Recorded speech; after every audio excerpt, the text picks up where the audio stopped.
Netflix's Yu Yu Hakusho was so close to being a great live action, and it had a lot of potential mixed in with some choice decisions. Starting off with the way Yusuke came back to life. Yes, they didn't expect him to die. They didn't have a place for him in the underworld in the manga and the anime, which is what then gave him the opportunity to have a deal with Koenma. Okay. And in both the manga and the anime, Koenma gives him a golden egg, which feeds off of his spirit energy, and it could either hatch into something good that guides him back to life, or into a monstrous monster that eats him on the spot. It ends up becoming one of my favorite characters in the show, but we'll get to that. They also did a really good job with the fire in the apartment. They made it a rampaging yokai instead of just a pyro that lit it on fire. This is where the egg becomes a little important. In all the adaptations, Keiko rushes in to save Yusuke. Big thumbs up. In the anime and the manga, she's trying to carry him out while he's still unconscious. He's just sitting there yelling at Koenma, which he makes a deal, and that ends up using all the energy that he already accumulated in the egg. So instead of showing his love for Keiko by sacrificing all the energy to get her a way out, he just accepts the deal with Koenma and comes back to life and kicks a door down. Everyone's surprised. And leads us to the fun thing. There was a whole arc of Yusuke trying to convince people to breathe life back into him, and it is hilarious. And it would have been great. I wish they left that in. There's a hilarious scene with him talking to Kuwabara in his dreams, and he's trying to convince him to breathe life into him. Instead, Kuwabara thinks he's attracted to Yusuke. It's one of those small things in the original material that it just stuck. Now, this leads right into his first assignment, retrieving the artifacts of darkness from none other than Hiei, Kurama, and Goki. And not only was the arc not fully adapted, but they changed the look of them and the function. They changed the look to this more sleek-looking alien-ish kind of thing instead of a ornate, demon-looking, fear-inducing prop that we all actually wanted. Goki and the Orb of Bast, I actually think they kind of nailed 100%. It might be the only thing in the show that they really nailed, and the upgrade was actually a W, so that's a W. And Kurama and the Forlorn Hope was pretty close, except for the upgrade to the look of it. I mean, it looks like a Microsoft Surface, and I want a mirror that looks like it'll steal my soul. Now, the Shadow Sword, big ol' thumbs down. It's first off, it's a dagger. Look at this thing, a dagger. Not a sword, a dagger. Where's the demon-looking handle? The sword looks like it was gonna attach itself to your face and just turn you into an alien. It should, because that's its major function in the anime. And they just completely twisted its power in the live action. It's supposed to be something that when a demon cuts a human, it turns them into lesser demons over time, which he does do, because he kidnaps Keiko, cuts her, fights Yusuke. It's this whole debacle. And instead they turned it into this like wish-granting dagger that gives you whatever power you want. Which now brings us to Hiei's Jagan eye. And I think this was a massively missed opportunity. We see him cut his forehead and he just has the eye. This is completely wrong. Hiei was given the Jagan eye by like this demon doctor dude named Shigure, who comes in way later in the series, and it has way more powers. Telepathy, telekinesis, mind control, remote viewing, heightened sense, energy manipulation, demonic fire manipulation. And this wasn't even his final form. He transforms into a Giganshi form. He's covered in eyeballs, he's a different color.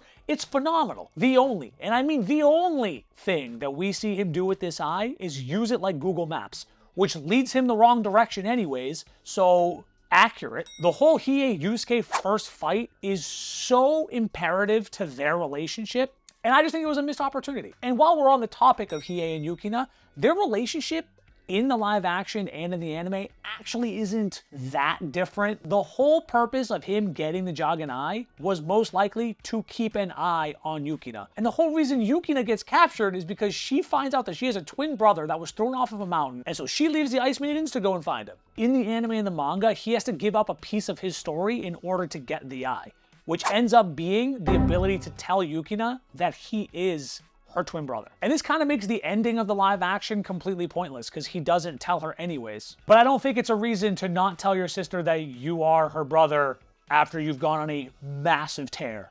But it's Hiei and he can do what he wants. Which makes it even more confusing why the rescue arc was a major plot story of the live action at all. And it's a very important part of the story altogether. It introduces Hiei's backstory to us even more. It introduces Toguro brothers. It brings Sakyo into the picture for the first time so that he can embezzle all of Tarukane's wealth and be able to open the portal. And in turn sets up the Dark Tournament arc because Toguro goes and invites Yusuke to fight him after the first time they duke it out. And they took a lot of good inspiration from this, you know, the whole gambling scheme, the design of the whole facility that they used, the demon dog things that Toguro fights.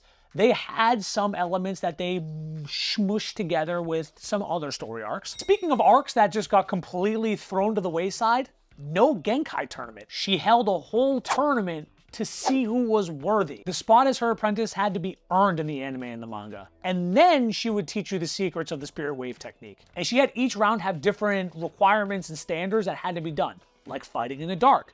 This is when Kuwabara figures out how to actually use his spirit sword. They're learning how to use and hone their spirit energy on the go. There's a lot of little micro things that happen throughout the story that happens, and they just throw it all into one little fight arc at the end of the show. And now this is where everyone's gonna get confused. The live action at the end, she just goes, here's the spirit orb, it's the secret.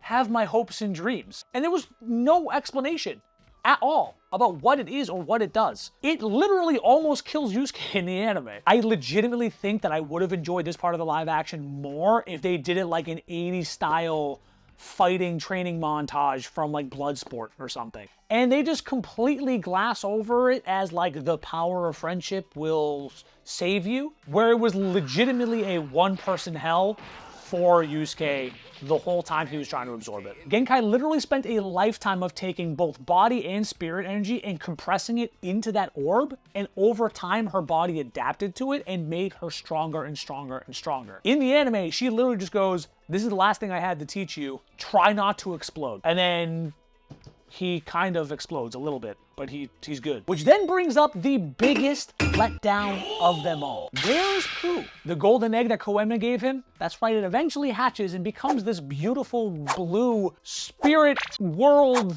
thing that just is just phenomenal. He's a direct reflection of Yusuke's inner self. He's loving and sweet. It shows his inner purity and innocence and also his vulnerabilities, which is a massive thing for the time. And because of that, he feels exactly what Yusuke is feeling at all times. So when he's absolutely bodied on the floor, making himself feel bad about the situation, Pooh's flying around trying to get him water, smashing into stuff, and he's trying to carry water with his little ears. And it forces Yusuke to get over that mental and emotional hurdle.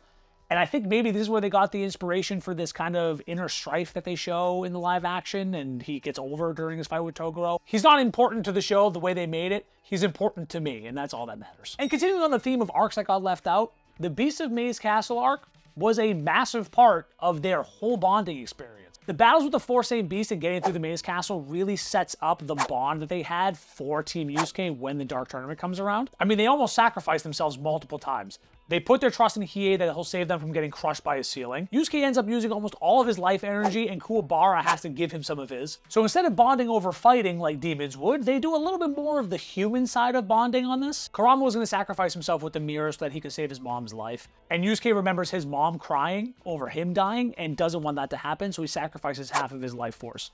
That happens in the anime and the manga. Conversations before and after shows their bonding. It's phenomenal. And Yusuke's fight with Hiei, they have this rushed version of it, but instead of Hiei kidnapping Keiko, it ends up being older Toguro disguised as Hiei, and because they have a mutual thing of the person they love being kidnapped, apologies, bro slap, on their way. And during the Maze Castle arc is when the Makai insects are actually a thing. This is the only time they're around.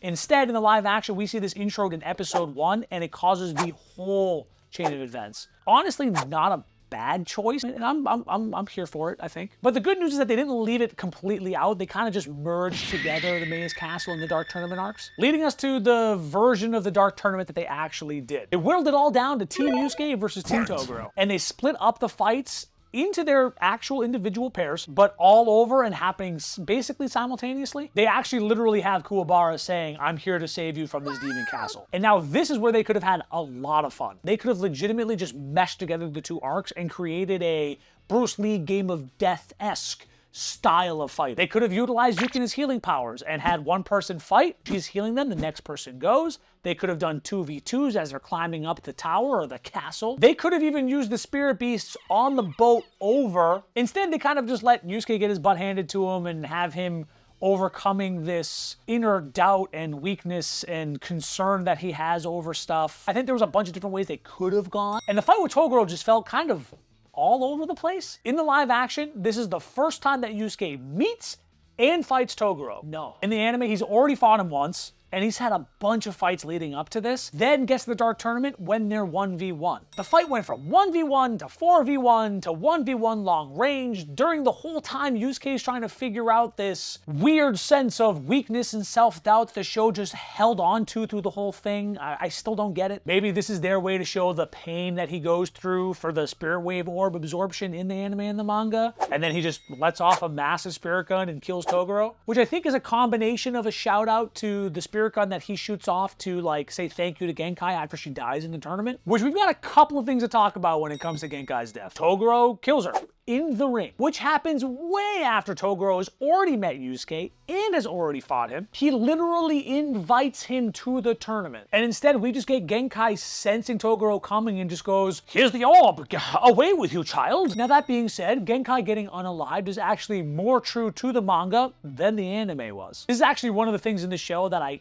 kind of understand why they did it. It's kind of like the Frieza blows up Krillin, it forces Goku to snap, and he goes Super Saiyan kind of vibe thing going on, but I don't know. What do you guys think? So as expected, there's a good amount of differences, and there's some that I didn't even mention, like the spirit detective tools that they use at the beginning. Add that to the list. But did I enjoy it? Kind of. I actually enjoyed watching it. It's Yu Yu Hakusho. Am I upset at some of the liberties that they took?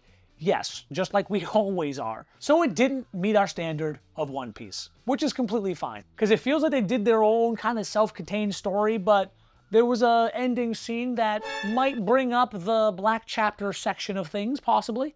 Like, subscribe for all the goodness. Be healthy, stay healthy, keep lifting each other. We'll see you guys in the next one.